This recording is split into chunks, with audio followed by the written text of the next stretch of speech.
ஆதி அருணாச்சலேஸ்வரர் கோவில் மகா கும்பாபிஷேகம். திருவண்ணாமலை கிரிவலப்பாதையில் அமைந்துள்ள பழமையான அடி அண்ணாமலை ஆதி அருணாச்சலேஸ்வரர் கோவில் மகா கும்பாபிஷேகம் வெகு விமரிசையாக நடைபெற்றது.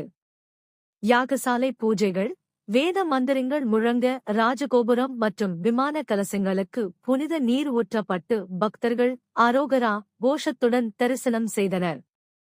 இது கிரிவலப்பாதையின் தொடக்கத்தில் அமைந்துள்ள மிகவும் பழமையான மற்றும் ஆன்மீக முக்கியத்துவம் வாய்ந்த ஆலயமாகும். கும்பாபிஷேகத்தை முன்னிட்டு நடைபெற்ற 4ஆம் கால யாகசாலை பூஜைகள் பூர்ணாகுதி நிறைவு பெற்று புனித நீர் கோபுர கலசங்களில் ஊற்றப்பட்டன. இதனைத் தொடர்ந்து சிறப்பு அபிஷேகம், திருக்கல்யாணம் மற்றும் பஞ்சமூர்த்திகள் திருவீதியுலா நடைபெற்றது. பல்லாயிரக்கணக்கான பக்தர்கள் கலந்து கொண்டு சுவாமி தரிசனம் செய்தனர்.